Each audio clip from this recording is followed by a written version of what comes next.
Дүрбі, хикаят. Дүрбі, дүрбі алыңдар. Көк базарға кіріп, ол-пұл алуға келген Жолдыбай елең ете қалды. Дүрбісі несі? Бұл тамақ емес қой. Сонда да бейкүнә балалығының бір ұшына қиял шіркін күрмеліп қап, сүріне жығылып, шалт бұрылды. Шалт бұрылғаны өзіне сондай жарасымды. Еркекке бергісіз әулекі дауыспен айғайлап тұрған, көкірегі асқабақтай қазақ әйел, көз қиығын сап дәметіп, сидам жігітпен бетпе-бет кеп даусын бәсеңдетті. Дүрбі алыңыз. Алғанда қаншадан? 3 сом. Қытайский ма? Енді әкемдікі дейсің бе? Олар біздің запасымыз ғой, деді де 30-дың о жақ бұжағындағы орта бойылдан сәл төмендеу мықыр жігітке шапшаңдығына салып шаптыға сөйледі. Еш өкінбейсің, бұл үрім бұтағыңа жетеді. Дүрбі деген алысты жақындатқан киелі нәрсе ғой. Балаң бар шығар? Сол болмай тұр ғой. Болмаса болады, Құдай біледі. Осы дүрбіден кейін болады. Жақсы ниет жерде қалмайды. Әлі-ақ балаң жер көкті төбесінен қарап көріп тұрады. Әйелдің мына сөзі жүрегін шым еткізіп жанына жағып кетті. Балаң дегенде көкірек тұсы бүлк етті. Сонда қанша дейсіз? 3 сом. 2 сомға берсеңізші. Жолдыбайдың саудаға ебі бар. Шала жетім боп өсті. Әкесін көрген жоқ. Шешесі барда қойдың бас сирағын үйітіп, Түркістан вокзалына әкеп сататын. Бас сирақ алыңыздар деп, ауыз-аузына жұқпай, көне вокзалда зырғағып жүретін. Дәу керсен толы жып-жұмсақ бас сирақты арлы-берлі өткен жолаушылар түк қалдырмай талап кететін. Тандыр нан сатқан шешесі екеуі саудасын аяқтап, вокзалдың дәл кіре берісінде кездескенде, шешесі ернін жүйіріп бір айналып ап, «Кукареку» деп шақырып тұрған қораз кәмпит әперетін. Ол қолға түспей қалса, жартысы сүт, жартысы мұз, жіңішке таяқшамен шұқып жейтін қағаз қораптағы балмұздақ әперетін. Сол күні жер бетінде бұдан бақытты бала болмайтын. Бағасы бас сирақтан да қымбат екен, 2,5 болсын. Әй, сен біз жақтың баласы емессің бе? Болсын, деді добалдай әйел, көне дүрбінің бір шетінен шымшып ұстап бердім. Жолдыбай ризалықпен қалтасынан 2 сом ақша мен 50 тиын шығарды. Бала шағаңның әрәтін көр. Саудагер әйел шалт бұрылып, көкірегі іркір кетіп, самбырлап сөйлеп кетіп бара жатты. Оттық бар, семішке, восток, ракета восток. Восток дегенге байқап қараса, жақында ғана Гагарин ұшқан космос кораблі бейнеленген ойыншық екен. Қарап тұрды, оны да біреу баласына сатып алып берді. Бала қолына тиер-тиместен ракетаны аспанға атып жіберіп еді, ұзамай ирелеңдеп кеп, қара жерге топ ете түсті. Байқоңырдан ұшып, Байқоңырға қонды ғой деп, Жолдыбайдың езуіне күлкі үйірілді. Балаша мәз болды. Ойлап отырса, өзінде балалық шақ деген тәтті кезең болған емес. Әкеден іште қалды. Шешесі бас сирақ пен жеміс-жидек сатып, жалғызын жеткізем деп жүргенде ауырып көз жұмды. Әді-құлыққа жетпей тас жетім атанды. Ауыл жұрты 13-ке жетпеген баланы ақылдаса кеп мектеп-интернатқа өткізді. 13-тен асқасын жетімхана қабылдап алды. Жарым көңілдердің мекенін 4 жыл үй қылып, 13 пен 17-нің арасындағы бал дәурен балалық шағы социалистік қоғамның ыстық құшағында өтті. Ол жерде көп нәрсеге көзі жетті. Шылым шегуді үйренді. Жасы үлкендер жерде жатқан темекі тұқылын тергізіп, еңбегің бар ғой деп зорлап езуіне қыстырып, мұрнынан түтін ытқытудың мәнісін түсіндірді. Көгала түтінге көңіл де, көкірек те үйренді. Көкіректегі ащы ыза шылым шеккенде жеңілдейтін де сияқты. Біреулер насып аятты. Олар анда-санда кездесіп қалғанда, күлген кезде сексеуіл күлінің табымен қаптаған күрек түстері сап-сары боп өткен күндерді еске сап тұрды. Орта мектепті аяқтап, Казгудың заң факультетіне барып еді, түсе алмады. Бір орынға 15 адамнан келді. Сөйтсе қалтасы қалыңдар, перзенттерін кілең сот, прокурор, нәшәндік милиция қылғысы келеді екен. Өмірде заңға тастай берік біреу боп, заңды бұрмалағандарды аяусыз жазаласам деп аптығып барып еді, үміті үзіліп кейін қайтты. Жетімхананың түлегі деген қосымша анықтаманың да түк септігі тимеді. Қоғамды белден басқандардың алдында анықтама да құр әшейін қағаздағы қауқарсыз жазу боп қалады екен. Сөйтіп салып ұрып әскерге кетіп, қиыр шығыста 2 жыл түрме күзетті. Өзінің көргендері мен білгендерін санасына салып сараптап, әскери Суворовские Натиска газетіне түртіп жазып жүрді. Атанам болып, қызығымды солар көргенде деген арман да кейде жүректі сыздатып, өлең боп қойылып, оны да редакцияға апарды. Жетімхана баласы орысшаға жетік. Қалақтай қазақ жауынгерінің өлеңін редакциядағылар түзеп мінеп жариялап та жіберді. Бір рет махаббат туралы өлеңін апарып еді, әлі де айтар ойың жетпей жатыр, өлең мақала емес, әуелі оны бастан өткізу керек деп қайтарып берді. Сонан кейін махаббат тақырыбына бармады. Кейде уақытша қыдырыстауға шыққан жауынгер көшеде бөкселері бұлтылдап бара жатқан қыздарға іштен тынып, көз алмай қарап қалатын. Казармаға келгесін, жан дүние тебіренсін орысша емес, қағазға қазақша түсіріп жүрді. Әйтеуір көңілі ата-ана мен туған жер тақырыбын ысырып қойып, бір көмескі сұлулыққа ынтыға бастады. Сол сұлулықтың соңында қиялдап жүріп, керзі етік киген 2 жылмен де қоштасты. Әскерді бітіріп кеп, Алматыдағы құрылыс техникумына түскенде, қолына 20 сом стипендия түйген күні арзандатылған дүкенге келіп, көйлек көншек алатын. Қолы ұстаған затты дүкеншіге өтініп тұрып, кейде онан да арзанға түсіретін. Қасында бірге жататын Ораз бұған таң қалып, дүкен бағасын қалай арзандатасың деп аузын ашып аңтарылып қалатын. Бұл уценонный магазин, олар да біреуден арзан бағаға сатып алған. Бұл жерде мемлекеттік баға жоқ, онан да арзандатуға болады. Жалпы өмірде қымбат нәрсе жоқ деп, әйтеуір өмірге деген бір өкпесін айтып қалатын. Бірақ арзан киім кисе де, ине жіптен жаңа шыққандай шүберек 20-дағы жігіттің ажарын ашып, жарасып ақ тұрады.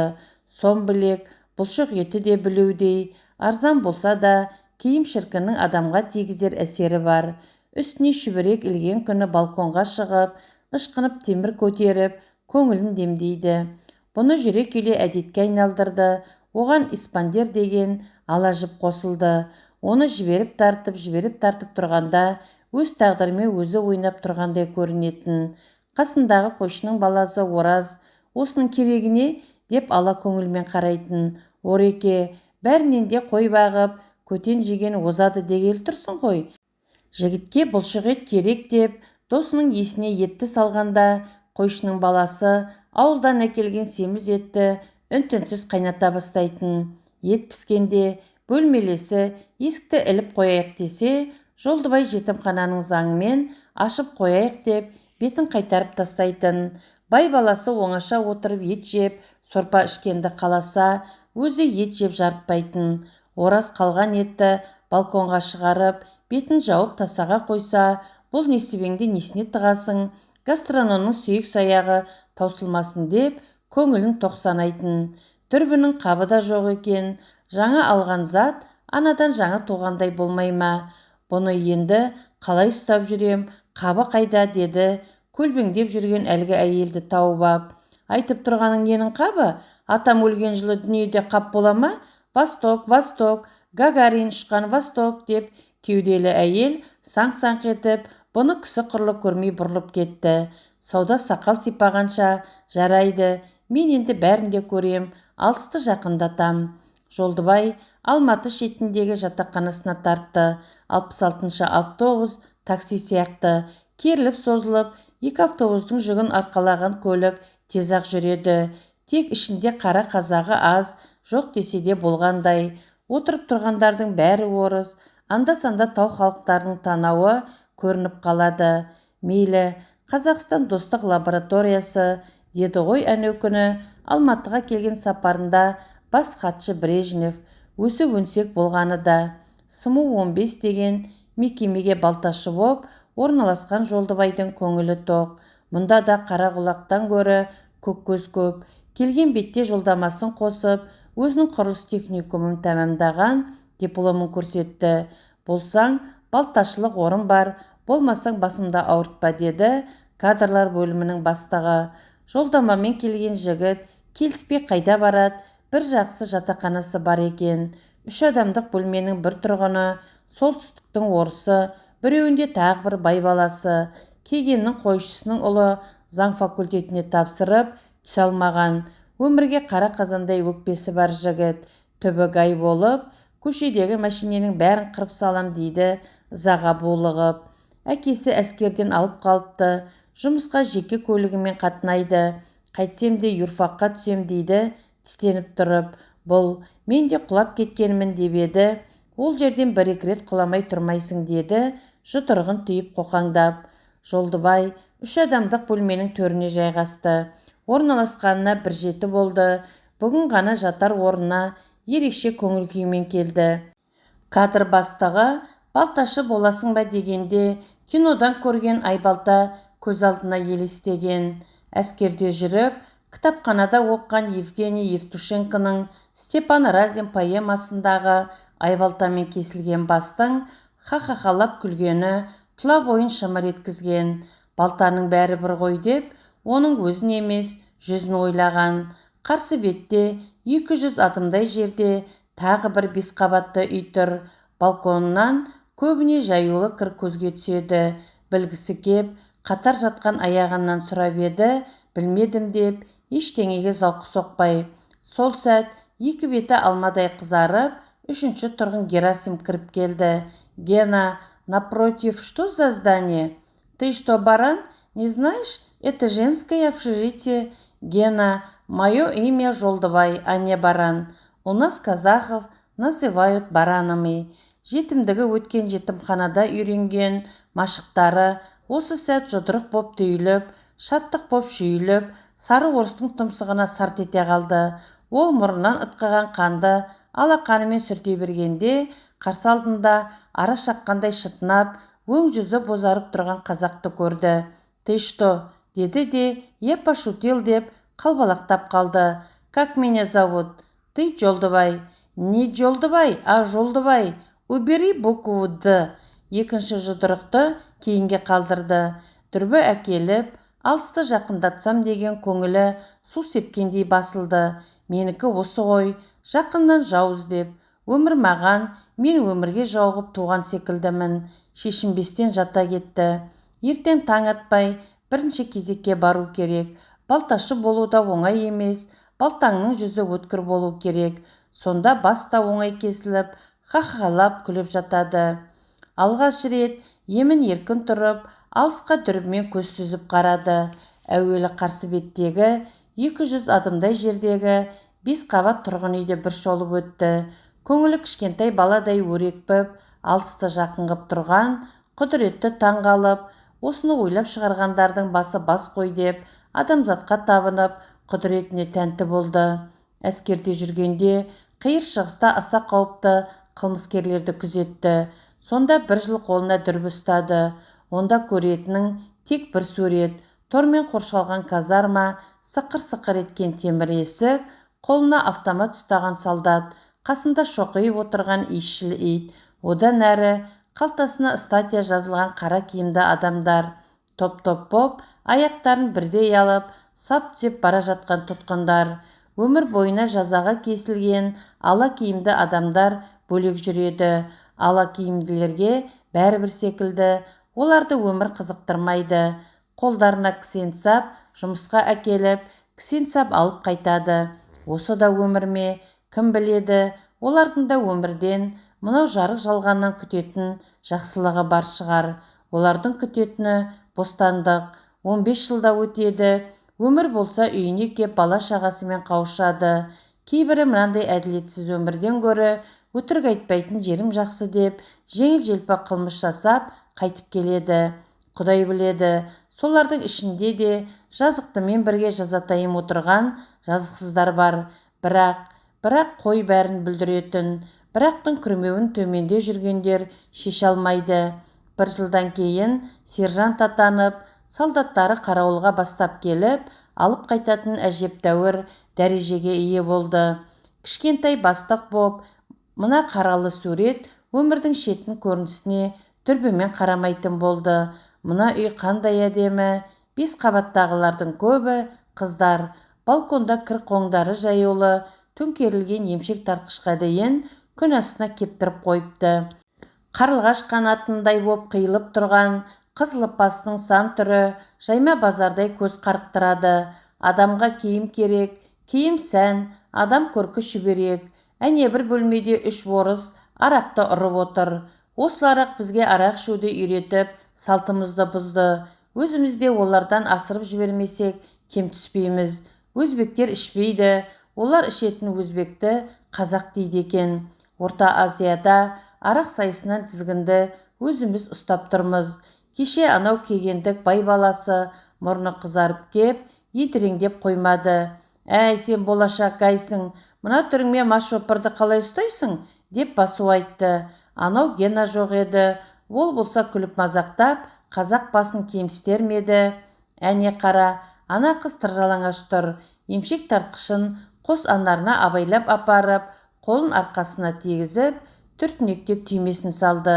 Қос алмасы қандай дөп дөңгелек. Онан кейін үстіне ақ көйлегін ілді. Әдемі сәнді ақ. Жігіт алыстан сұлулыққа көзі тоймай қарай берді. 25-тегі жігіт жасының ар жағында құмарлықтың шөлі бар. Ол еркекке табиғат сыйлаған тағатсыз іңкәр көңіл еді. Ол қызды бетпе-бет көргісі кеп кетті. Бірақ кімді? Бойымда ортадан төмен, қыздар сұңғақ бойларға ынтық дейді. Терең ойлыларды кім керек қылсын? Жігіт нәпсі мен құмарлық құшағында балбырап тұрғанда, әлгі қыз есіктен шығып кетті. Театрға кеткен болар, жігіті шақырған шығар. Бүгін күн жексенбі. Біз қашан еркек боп, ұрғашыны биге шақырар екенбіз. Қыз шығып кеткен бөлмені дүрбімен аралап көрді. 4 кереует тұр, демек 4 қыз. 4-еуі де қазақ бекен. Алматы мақта-мата комбинатының тең жартысы ауылдан келген қыздар дейді. Сонда бәрі қалаға қашса, егінді кім егіп, сиырды кім сауады, баланы кім туады? 13 бала тауып, күр шегіп жүрген ұлбала Алтайбаева еркекке бергісіз әйел ғой деп, қиял қайығын тоқтаусыз есіп тұрғанда, есікті серпе ашып, бөлмеге Геннадий тепсініп кіріп келді. Қалтасынан бір бөтелке московская особая водканы шығарды. «Где это?» деп бетіне жалт қарап тұрып қалды. Қолындағы дүрбіні көріп, тағы бірдеңе дегісі келді де, әнеу күнгі әңгір таяқты есіне алдау деймін. Ұзын шашын бір сілкіп тастап, өзім бүгін бригадир етіп қойғанын айтып, мақтана бастады. Қарауында 20 адам бар екен, соның 2-еуі ғана қазақ дейді. Бригадирлігін көрсетіп, ети бараны деп әңгіме бастай бергенде, қиыр шығыста автомат ұстап, Алматыда гантель көтеріп, әбден шыныққан жұдырық түйіліп кеп, оң жағынан сарт етті. Гена байқамай қалды. Қол сермегісі кебеді, сопайған жағы сыздап қоя берді. Оның үстіне осы жігіттің бейбастақ екендігін құлағы шалып қалған. «Второй раз слаще?» Жолдыбай Москваның айрықшасын балконнан лақтырып жіберді. «Третьего не дано» деп соп-сопақ жағын алақанымен басқан орыс жігіті есе қайырғысы кебеді. Мынау шытынап тұрған шымыр қазақ шыдатпай ма деп сескенді. Оның үстіне Түркістаннан дейді. Түркістан Радина мұсылман деп бір сәт қиыр солтүстік Петропавловскіде қалған әке-шешесін ойлады. Қазақ аз болғанмен, Астана мен Астау солардікі деген ой ақылды да айлакер жігітті райынан қайтарды. Жолдыбай тағы да кереуетке етпетінен түсіп жата кетті. Арақ ішкен адамның бойында бір мүңкіген иіс тұрады. Захардың денені алып түсер қоңсығы болады. Сол қоңсық мынау өзінше биіктен қарап, бөлмеде әрлі-берлі атқақтаған кәпірдің тұла бойынан бұрқырап тұр. Жаңа ғана әсемдікті алыстан тамашалап, әйел тәніне тәнті болған жігіт бәрінен жұрдай боп, екі бүктетіліп жата кетті. Осақ менің жанымды жаралап бітті деп, көкірегі нәзік жігіт бір аударылып түсті. Ол да тірі жан ғой, тірі тіршілігін істесін, іс насырға шаппасын. Біз өз жерімізде, өзіміз ілдалдала өмір сүрген ел екенбіз. Қалаға келгелі, осыған көзі жеткендей. Ол дүрбісін бас жағындағы төртбұрыш кебежеге салды да, етпеттеген күйі қиялы сол дөңгелек темірдің айнасында қалған суретті айналып жүріп алды. Мейлі, алысты жақын қылған сенің де болғаныңа шүкір деп, дөп-дөңгелек дүрбіге тірі адамша тіл қатты. Осы баран деген сөз-ақ жанымды жегідей жеп, көңілімді құлазытып бітті. Әнеу күні екінші рет жұдырық жұмсағаннан кейін жатып алып, сол қара қойды көз алдына әкелді. Түркістан вокзалында жүгіріп жүріп, бас серік сатқан бала кезін ойлады. Қара қойды үш аяғын буып, артқы оң аяғын бос қалдырып, пышақты алқынға тақағанда көзінен жас парлап, мә деп бір маңырайды да, алқымды орып жібергенде бұлқынып, жан шығарарда оң аяғын қатты бір серпейді. Мынау Гена да біздің қой сияқты момындығымызды бетімізге басқаны болар сірә. Қолынан түк келмейтін қой баққан қазақ цивилизацияда артта қалғандар дегенді айтқаны шығар. Сол жолы астындағы медбикеге түсіп, бетіне көк дәрі жақтырып, крест қып желім қағаздан жамау жаматып қайтты. Кейін қасындағы қазақ серігі милиция шақырып жүрмесін деп еді, қылмыстың ізі суып кетті, көрген куә жоқ деп, бұл да дес бермеді. Бетіндегі жарасын жапқан желім қағазы кіршең тартып, бір ұшы жұлмалана бастағанда, өзінен өзі жүзі жылып кеп, «Жолдыбай, сен кешір, мен артық кеттім» деді, өз тілінде сөйлеп. Жүні жығылып жуасып қалған кейпі бар. Адам адамға дос, жолдас және бауыр, жолдас боп жүрейік деді бұл да орысшалап.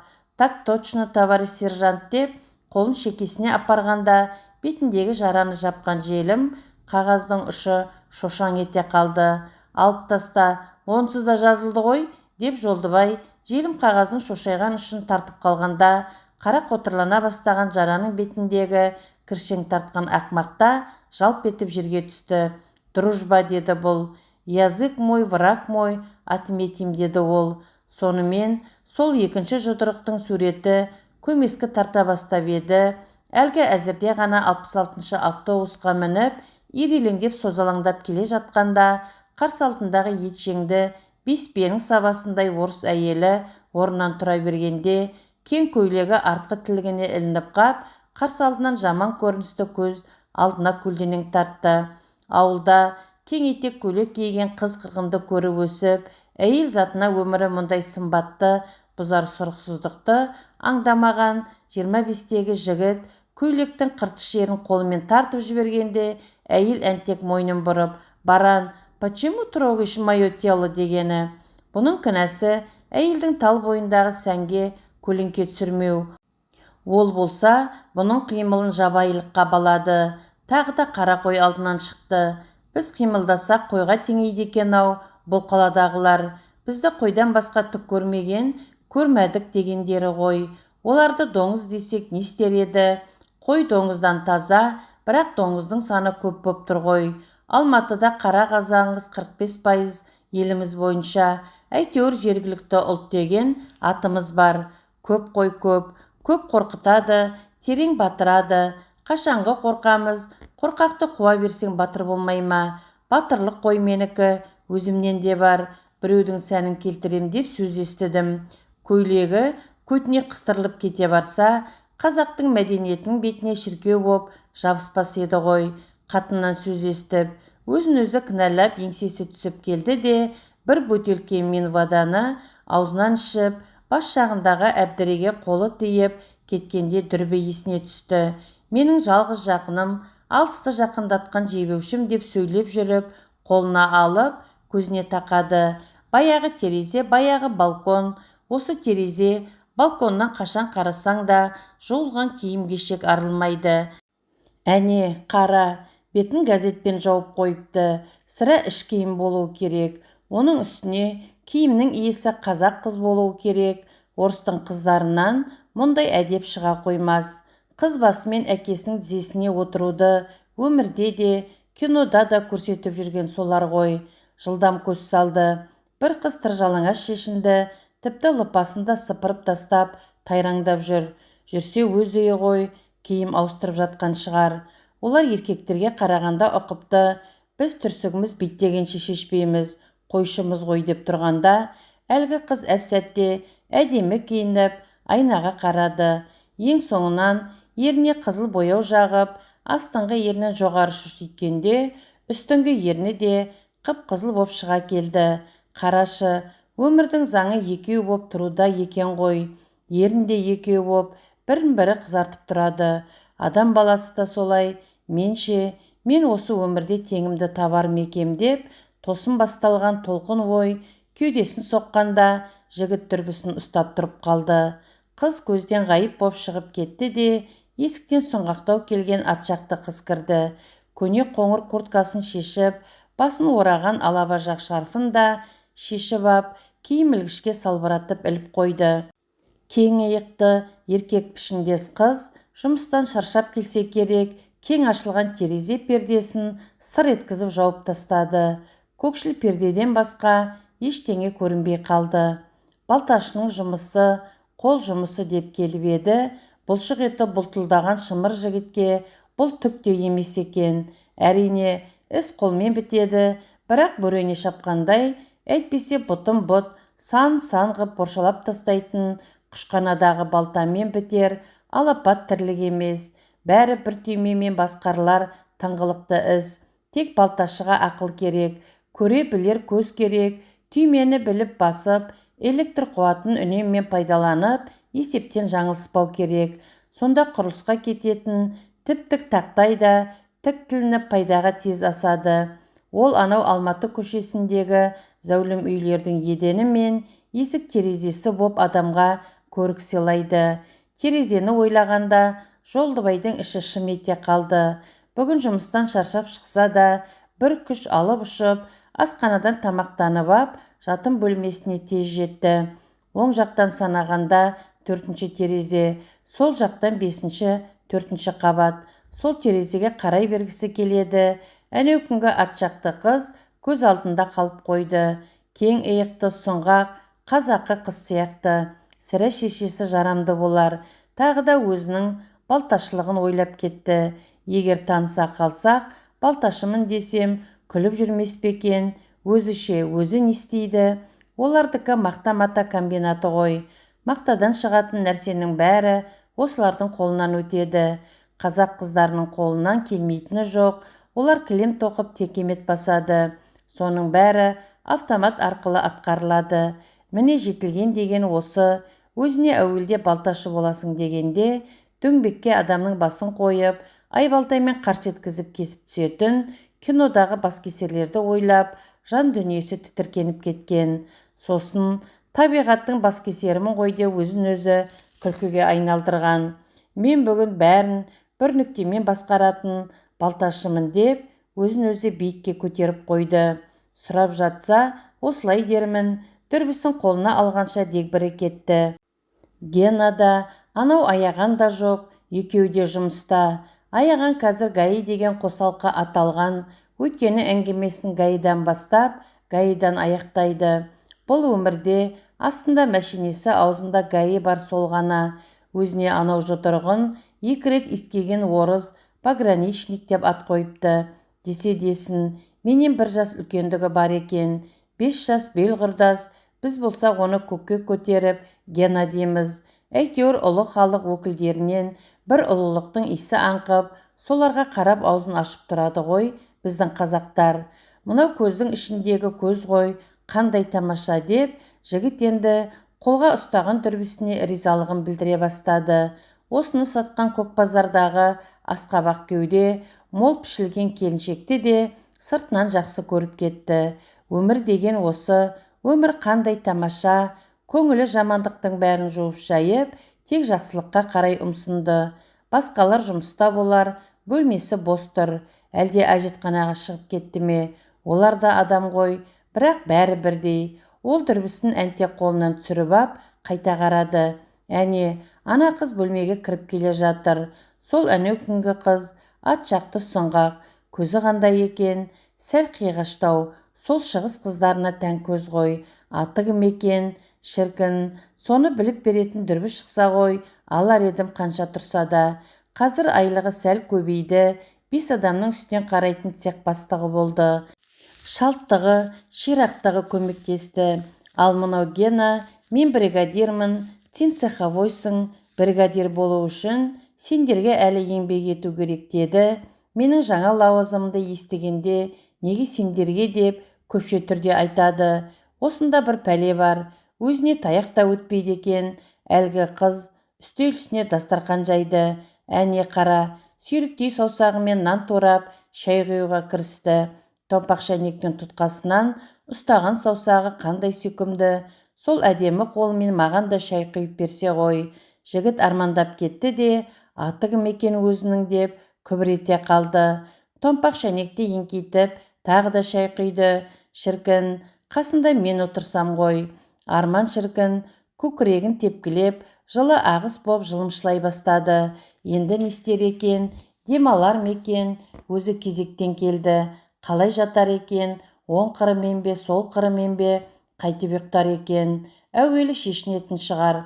Ол әнеукүні жалаң денесімен лыпасына дейін сыпырып тастап, тайраңдап жүрген қызды ойлады да, бұны ондай бейбастыққа қимады. Бұл тек қараңғыда шешінеді. Әдепті қыз деп бір қызғаныш оты көкірегін ашты өтті. Демалсын, шаршап келді ғой деп дүрбісін төмен түсірді де апыл-ғұпыл киіне бастады. Киінгенде бұтына олимпийка шалбар, үстінде соның сыңары.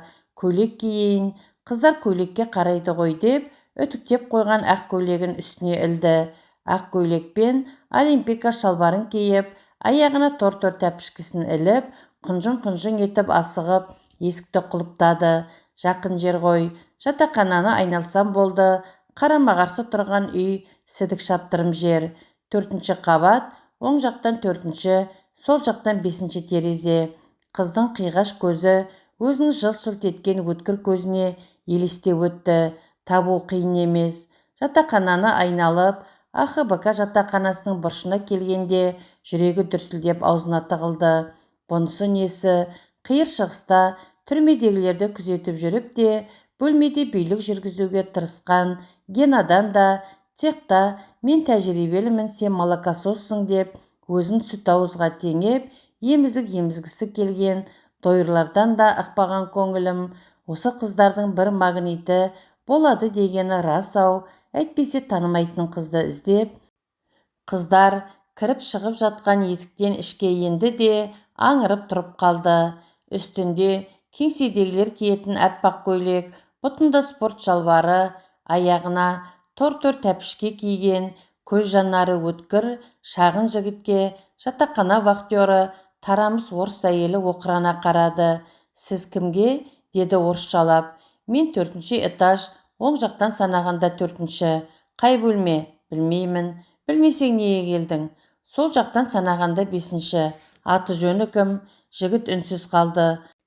Вахтер де үнсіз. Шашын шарап түстес қызғылт бояумен бояған шымыр жігіт тағы да сендіре сөйледі. Мен көріп келейін. Голубчик, кімге кеп тұрғаныңды білмейсің. Білемін. Неге білмеймін? Деп шап ете қалды. Сен жігітім, ішсең жөніңе іш. Мен осы жердегі 500 қызды жатқа білемін. Көрінбе көзіме. Әйтпесе, деп сұрау сала сөйледі. Әйтпесе баратын жеріңе барасың. Тағы да баран. Осы сөзден ақ өлетін болдым. Қара қазақ пен қара қой осыларға бір пәле боп көрінген шығар. Қой қайтайын. Ана танымайтын қыздың да абыройын төгіп жүрермін. Сол аман болсыншы. Бұл бүкшіңдеп басып шығып бара жатқанда сүттей ақ көйлек киген жігіттің бүлк-бүлк еткен жауырынына қарап тұрып, тарамыс әйелдің миығы тартты. Осы қазақтар не боп бара жатыр өздері? Сырттағы ыза бүлк етіп ішке түсті. Нахалдар әбден беттерімен кетті. Жолдыбай бөлмеге жеткенше асықты. Тезірек дүрбісін қолына ұстағанша құстай ұшты. Келген бетте сол терезеге тағы да қарады. Ешкім жоқ. Демалып жатқан шығар. Қалай демалғанын көргенде бөлменің бүкіл көрінісін алып тұрмын. Көрінбейді. Казарма жаққа қараған күзеттегі солдаттай қайта-қайта көз тікті. Жоқ, қайда кетті екен? жұмыстарымен шығып кеткен шығар деп бейтаныс қызға шаң жуытпай шырпыры шықты.